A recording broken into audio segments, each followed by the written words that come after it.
Bismillah, alhamdulillah, wassalatu wassalamu ala rasulillah, wa ala alihi wa sahbihi wa man ihtada bihuda amma ba'd. Ораза өкімдері туралы болып жатқан сабағымыздан да ары оқуын улантамыз. Өткен сабағымызда оразаның екі рүкінінің бірі ниет туралы айтып өткенбіз. Эми оразаның екінші бір рүкіні, мындайша айтқанда екінші бір парызы тыйылу әл-имсак, қарману туралы. Тыйылудан мақсат субухы садиқтен, чынығы таңдан күн батқанға чейін жеп ішуден жана jinsi жақындықтан тыйылу. Аллах Таала Құранда мындай дейді: "Ва кулу вашрабу хатта ятабайяна лакум ал-хайтул абияду минал хайтил асвади минал фажр." Жана таң мезгилинен ак жип кара жиптен ажыраганы анық билингенге чейин жей бергиле, иче бергиле. Бул аят Бакара сүрөсүнүн 187 аяты. Аяттагы ак жиптен максат таң жарыктыгы, кара жиптен максат болсо түндүн караңгысы. Мындайша айтканда аяттын мааниси төмөндөгүчө: таң жарыктыгы түн караңгылыгынан анық ажыраганга чейин жеп иче бергиле дегени. Мына ушул аяттын тафсирини төмөндөгү хадис колдоп кубаттайт. Ади ибн Хатим радияллаху анхудан риваят кылынат: "Ва кулу вашрабу хатта ятабайяна лакум ал-хайтул абияду минал хайтил асвади минал фажр." Жана таң мезгилинен ак жип кара жиптен ажыраганы анық билингенге чейин жей бергиле, иче бергиле деген аят түшкөндө, бир даана ак жана бир даана кара жипти алып, ак жип менен кара жипти алып, жастыгым астына койдум. Түндө аларга карай баштадым, бирок ак жипти кара жиптен ажырата албадым. Эртеси Аллахтын элчиси саллаллаху алейхи вассаламдын алдына бардым жана бул болуп өткөн окуяны ал затка айтып бердим. Ошондо Аллахтын элчиси саллаллаху алейхи вассалам ак жана кара жиптен максат түн караңгысы жана таң жарыктыгы деди. Башка бир риваятта болсо, эгер жастыгың күн батардагы түн караңгысы менен күн чыгардагы таң жарыктыгын өзүнө сыктырган болсо, демек жастыгың чындап өтө кенен экен деген экен. Ак жана кара жиптен максат түн караңгысы жана таң жарыгыдан башка нерсе эмес деп айтты. Бул биринчи аятка байланыштуу биринчи маселе. Экинчи бир маселе Сахил ибн Саад радияллаху анхудан риваят кылынат: ак жип кара жиптен, ошол минал хайтил абияду минал хайтил асвади минал фажр, ак жип жана кара жиптен ажырагандыгы, ак жип кара жиптен ажыраганы анық болгонго чейин жеп иче бергиле деген аят түштү го. Минал фажр таңдан, таң мезгилинен деген сөз, ошол минал фажр деген сөз түшпөдү дейт. Ошондо кээ бир адамдар ораза тутуучу болсо, ак ошол бутуна ак жана кара жипти байлап, ошол эрте менен ошол саарлыкта, эрте менен таңда ошол экөөсү бири-биринен ажыраганга чейин жеп ичише берет эле. Кийинчерээк Аллах Тааладан ошол минал фажр, таң мезгилинен деген кошумча түштү. Ошондо адамдар Аллах ак жана кара жиптен күндүз жана түн менен күндүздү назарда туткандыгын билишти. Мына ушуну билиш лазым. Таң эки түрдө болот. Биринчи түрүнө жалган таң, субху кәзип дейилинет. Жалган таң дейилинет. Бул таң ошол горизонтто, ошол түндүктөн түштүк тарапка карай созулуп кеткен вертикал жарыктык көрүнүшүндө пайда болуп, соң артынан дагы караңгылык келет. Бул таңдын биринчи бөлүгү, субху кәзип деп кой, жалган таң бул. Таңдын экинчи бир түрү, таңдын экинчи бир бөлүгү, таңдын экинчи бир түрүнө чыныгы таң деп коелу, субху садик дейилинет. Бул таң ошол горизонтто пайда болуп, анын артынан аста секин жарыктык артып, ошол көбөйүп кала берсе, бүтүн асманды ээлеп калат. Ошол ораза туткан киши жеп ичиш мына ушул убакыт кирүүсү менен ошол кишиге жеп ичүү тыюу салынат, жеп ичүүгө тыюу салынат. Жана багымдат намазынын убактысы кирүүсү менен мына ушундай шарият өкүмдөрү мына ушул субху садикы, чыныгы таңга байланышкан. Ибн Умар радиаллаху анхудан риваят кылынат, Аллахтын элчиси саллаллаху алейхи вассалам айтат: "Албетте Билал субху садик кирүүсүнөн алдын багымдат убактысы жакын калганын билдириш үчүн ошол түндөс азан айтат эле. Көбүнчө мына ушул азан ошол орозо тута турган, орозо тутуусу үчүн туруп, ошол субху садикка чейин жей турган, ошол багымдаттын азанына чейин жей турган убакыт. Мына ошол тахажжудка айтыла турган азан деп койсок дагы болот. Ошол убакытта, ошол жалган таң убакытта Билал туруп азан айтат эле. Ошол тахажжуд окуй турган, тахажжуд окуйт эле, оозуну жаба турган, орозосун тута турган, ошол бир нерсе жеп орозо тутат эле. Мына ошон үчүн Ибн Умму Мактум субху садик киргенинде, ошол экинчи бир таң, чыныгы таң киргенде азан айтканга чейин жеп ише бергиле деди пайгамбарыбыз саллаллаху алейхи вассалам. Эми ушул маселеге байланыштуу кээ бир маселелер кийинки убакыттарда адамдар ортосунда жеп ичүүнү, ошол жеп ичип, эртең менен жеп ичип орозо тутуп оозуну жабууну убакыты деген нерсе адат түсүнө кирип, мына ошол эртең менен ооз жабуу деген нерсе адат түсүнө кирип, мындайча айтканда кала берсе намаз убакыттары дагы мына ошол календарларга карап ошол белгилене турган болуп калды. Эртең мененки намаз дагы жана ошондой эле ошол ооз бекитүү убактысы дагы календарларга карап, ооз ачуу убактысы дагы календарларга карап белгиленип калды. Мына ушундай экен, айрым мындайча айтканда кээ бир ислам мамлекеттеринде ооз жабыш үчүн адамдар бир нерсени атышат же ошол убакытта бир нерсени, бир белгисин беришет, бир нерсе ошол бир нерсени нердин жардамы менен белги беришет. Бул убакытта адатта багымдат убакыты кирүүсүнөн, бул адат көбүнчө багымдат убакыты кирүүсүнөн 10-20 мүнөт алдын белгиленет. Көбүнчө мына ушундай. Ошол субху садик, чыныгы таң багымдат намазына азан айтылуусунан алдын 10 мүнөт, 20 мүнөт алдын эрте жабылат календар боюнча десек.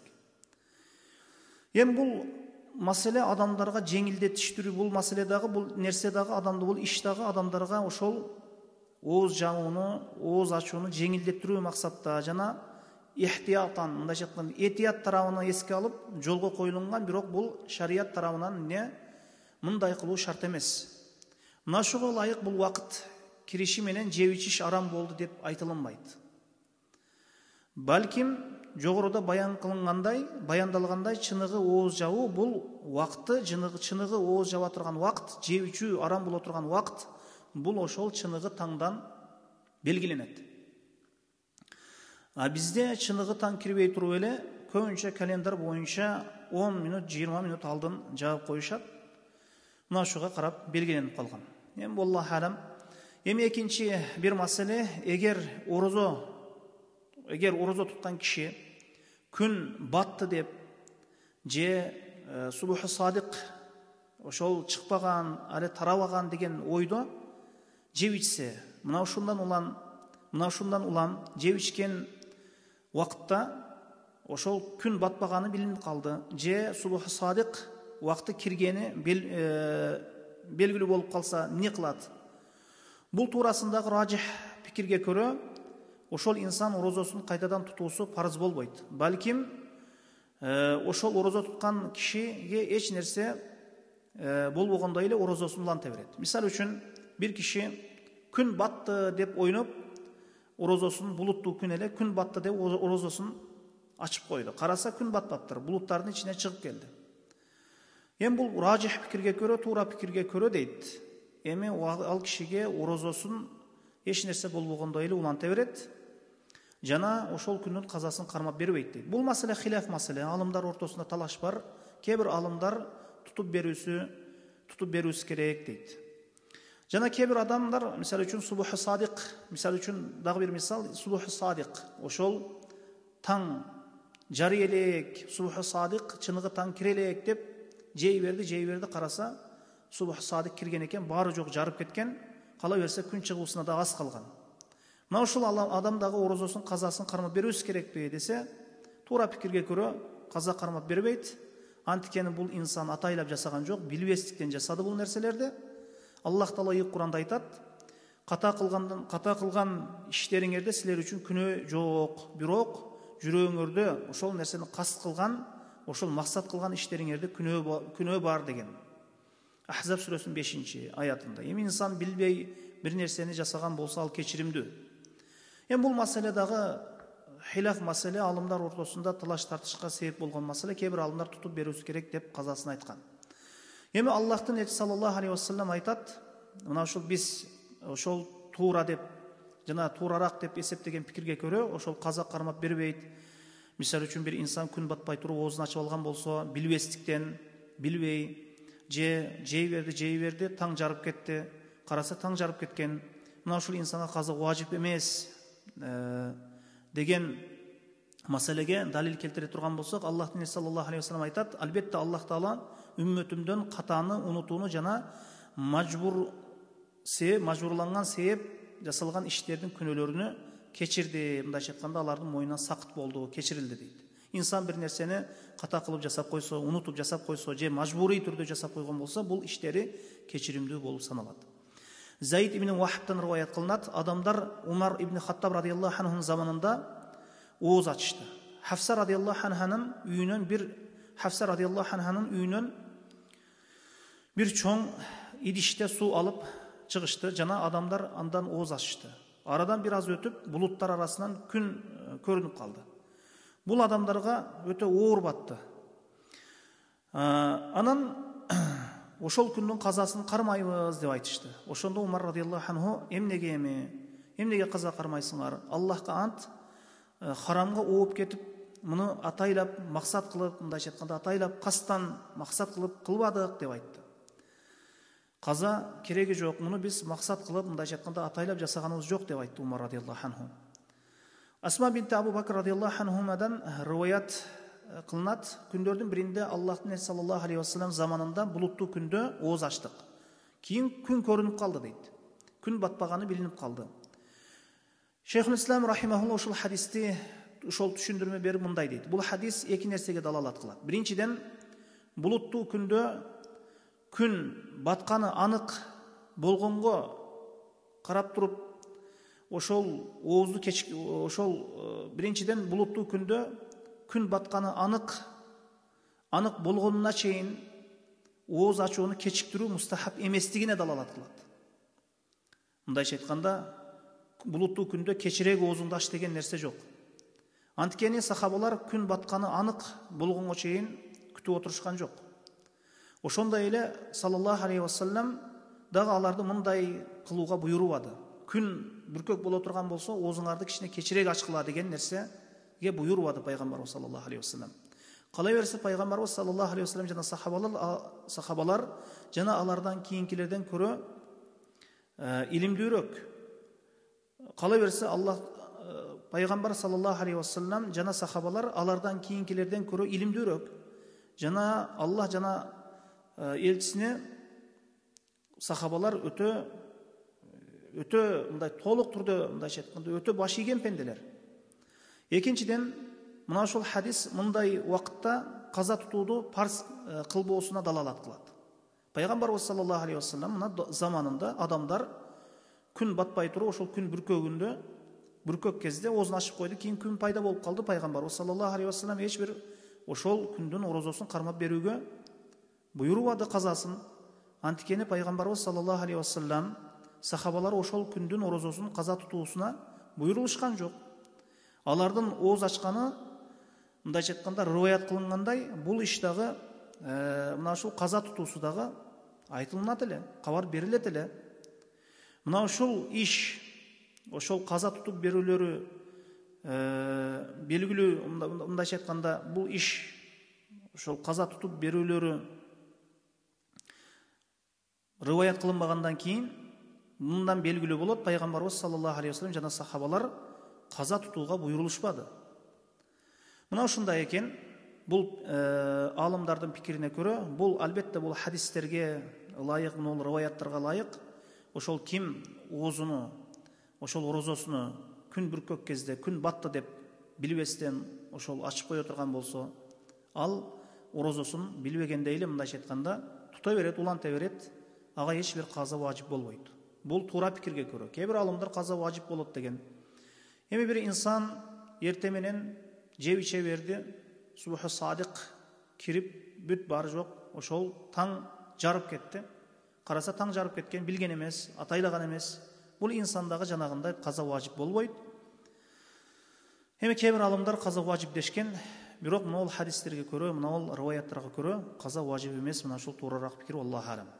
Эми дагы бир маселе, самолетто кетип жаткан инсан самолет үстүнөн учуп, анан өтө турган мамлекеттердеги ооз ачуу вакыттарына ылайык оозун ачпайт, балким өзү күн батуусуну көрүп оозуну ача берет. Мындайча айтканда, самолетто кетип жаткан адам кайсы бир мамлекеттин үстүнөн учуп кетип жаткан болсо, ошол мамлекеттеги ооз ачуу вактыларына ылайык оозун ачпайт. Балким өзү күн баткандыгын көрүп, өзү ачуусу керек, белгилеп, өзү аныктап ачуусу керек болот. Мына ушул маселе орозонун үркүндөрүнө байланыштуу. Аллаху алам. Ва саллаллаху аля Мухаммадин ва алейхи ва сахбихи ва саллам.